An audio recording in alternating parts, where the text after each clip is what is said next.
ప్రతి వారం 2 సార్లు చేపలు, రొయ్యలు తినండి. ఆరోగ్యాన్ని కాపాడుకోండి. Sea food diet smart life కు సీక్రెట్.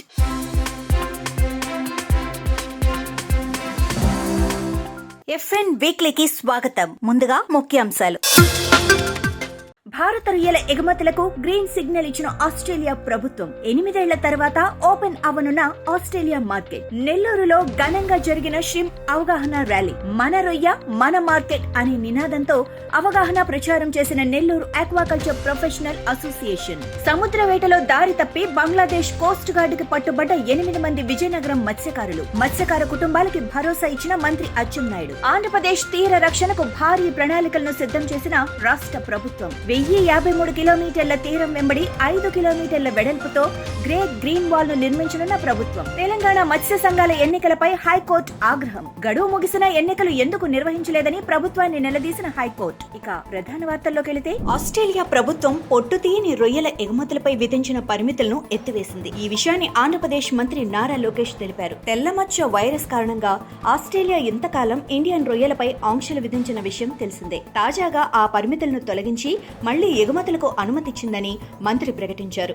ఈ నిర్ణయం ఆక్వా రైతులకు ఊరట కలిగిస్తుందని, దీనికోసం కృషి చేసిన భారత్, ఆస్ట్రేలియా ప్రభుత్వాలకు కృతజ్ఞతలు తెలిపారు. అలాగే మంత్రి లోకేష్ మాట్లాడుతూ, ఇది ఒక గొప్ప అవకాశమని, మన రైతులు ఇబ్బందుల నుంచి బయటపడాలంటే కొత్త మార్కెట్లోకి అడుగు పెట్టాలి అని అన్నారు. నెల్లూరు ఆక్వాకల్చర్ ప్రొఫెషనల్ అసోసియేషన్ ఆధ్వర్యంలో ష్రింప్ డొమెస్టిక్ మార్కెట్ కన్సంప్షన్ అవగాహన ప్రచారం 2025 ఘనంగా జరిగింది.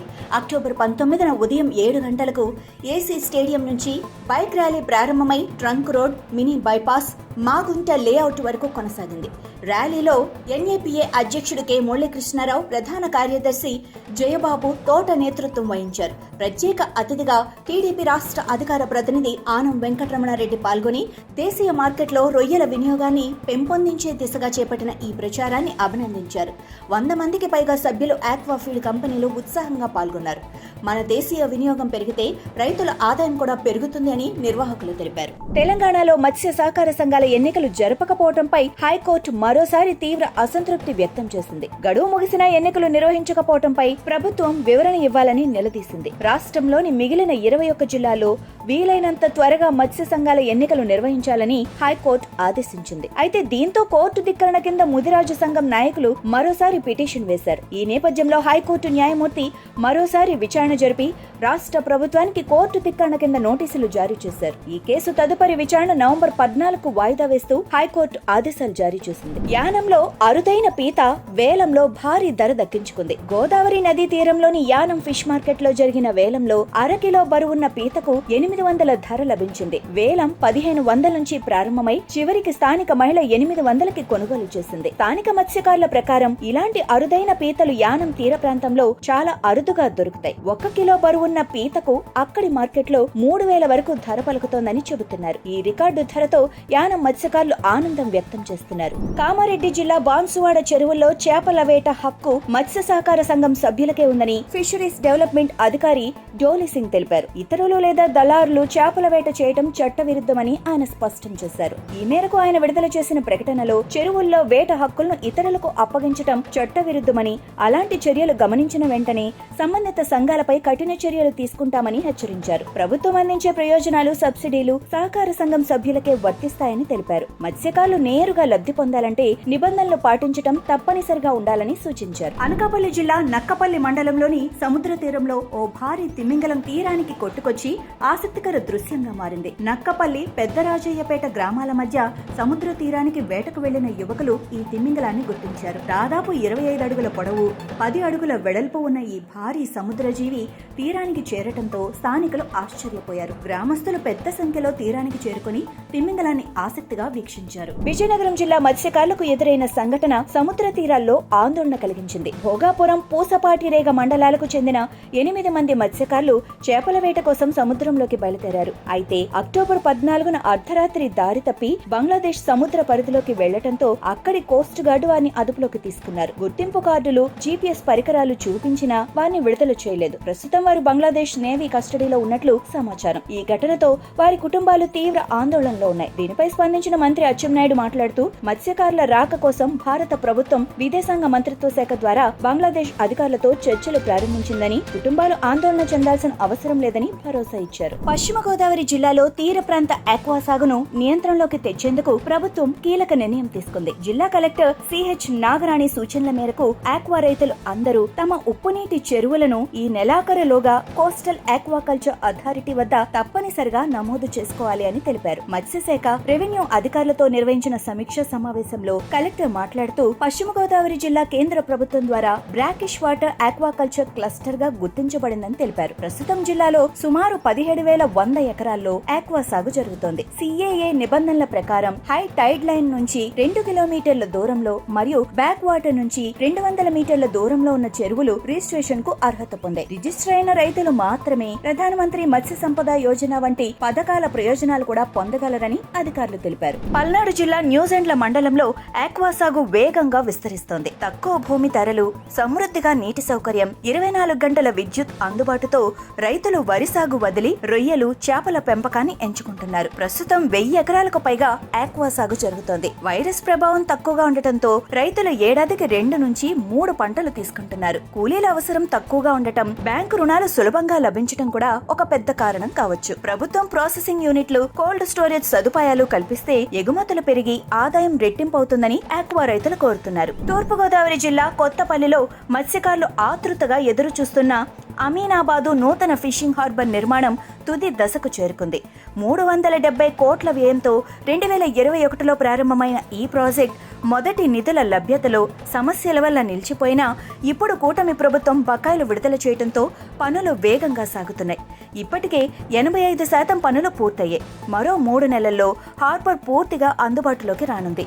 ఈ హార్బర్ ద్వారా మత్స్యకారులకు తాగునీరు, విద్యుత్, డీజిల్ బంక్, శీతల గిడ్డంగి, బోట్లు గ్యారేజ్, వలల మరమ్మతుల కేంద్రం, కోస్టల్ పోలీస్ స్టేషన్, మత్స్యశాఖ కార్యాలయం వంటి అన్ని మౌలిక సదుపాయాలు అందుబాటులోకి వస్తాయి. నల్గొండ జిల్లాలో మత్స్యకారుల జీవన ప్రమాణాలు మెరుగుపరచడానికి ప్రభుత్వం పలు సంక్షేమ చర్యలు చేపడుతోంది. ప్రతి ఏడాది చెరువుల్లో చేప పిల్లలు వదిలి మత్స్య సంపదను పెంపొందిస్తూ వేలాది కార్మికులకు ఉపాధి కల్పిస్తోంది. ఈ సంవత్సరం కూడా జిల్లాలోని 650 చెరువుల్లో సుమారుగా 500 చెరువుల వరకు చేప పిల్లలను వదిలేందుకు అధికారులు సిద్ధమయ్యారు. దాదాపు 2 కోట్ల విలువైన 2.8 కోట్ల చేప పిల్లల విడుదలకు సిద్ధంగా ఉన్నాయని అధికారులు తెలిపారు. చేప పిల్లల పెంపకంతో ప్రతి ఏడాది సుమారు 5,000 టన్నుల చేపల ఉత్పత్తి జరగనుంది. చెరువుల్లో పెరిగిన చేపలను వలలతో పట్టి స్థానికంగా మరియు ఇతర రాష్ట్రాలకు విక్రయించేందుకు అవకాశాలు కల్పిస్తున్నారు. ఇక మత్స్యకారులకు చేపల రిటైల్ విక్రయాల కోసం రాయితీపై 2, 4 చక్రాల వాహనాలు కూడా ప్రభుత్వం అందిస్తోంది. గోదావరి జిల్లాలో పులస తర్వాత పేరు తెచ్చుకున్న చీరమేను చేప ఇప్పుడు అరుదుగా దొరుకుతోంది. అక్టోబర్, నవంబర్ నెలల్లో మాత్రమే దొరికే ఈ చిన్న చేప రుచికి ప్రసిద్ధి. ఒకప్పుడు ఏటా 10 టన్నుల వరకు లభ్యమయ్యే చీరమేను ఇప్పుడు జల కాలుష్యం, మడ అడవుల తగ్గుదలతో కేవలం 2 టన్నులకు పడిపోయింది. దీంతో ధరలు ఆకాశాన్ని తాకుతున్నాయి. ఒక బకెట్ 12 కిలోలు 20,000 వరకు, రిటైల్ ధర పావు కిలో 1,000 రూపాయల వరకు ధర పలుకుతోంది. వలలతో కాకుండా చీరను నీటిలో ముంచి లాగటం ద్వారా ఈ చేపలను సేకరిస్తారు. పర్యాటకులు చీరమేను వేపుడు, చింత చిగురు కూరలను ఆస్వాదిస్తున్నారు. ఇలాగే జల కాలుష్యం కొనసాగితే ఈ జాతి పూర్తిగా అంతరించిపోవచ్చని, చీరమేను రక్షణ అందరి బాధ్యత అని నిపుణులు హెచ్చరిస్తున్నారు. కోస్తా జిల్లాలో చేపల సాగు సంక్షోభంలో పడింది. ముఖ్యంగా రూప్చంద్ ధరలు చరిత్రలోనే కనిష్ట స్థాయికి పడిపోయాయి. గత జూన్లో కిలో 115 రూపాయలు పలికిన చేప ధర ఇప్పుడు కేవలం 80కి దిగజారింది. దీంతో రైతులు ఒక కేజీపై 10 నుండి 15 రూపాయల వరకు నష్టపోతున్నారు. ఒక చెరువులో 10 టన్నుల చేపల పంట పడ్డ రైతుకు దాదాపు 15 లక్షల వరకు నష్టం వస్తోంది. మేత, మందుల ఖర్చులు పెరగటం, మార్కెట్లో సరుకు ఎక్కువగా రావటం, పండుగల సమయంలో డిమాండ్ తగ్గటం ఈ ధర పతనానికి ప్రధాన కారణాలుగా చెబుతున్నారు. ఇక ఫీడ్ కంపెనీలు కూడా మేతలు క్రెడిట్ పై ఇవ్వటం మానేసి సొమ్ము చెల్లిస్తేనే సరఫరా అంటున్నాయి. దీంతో రైతులు మరింత ఇబ్బందుల్లోకి కూరుకుపోతున్నారు. ఫీడ్ ధరలు తగ్గించి గిట్టుబాటు ధరకు చర్యలు తీసుకోవాలి.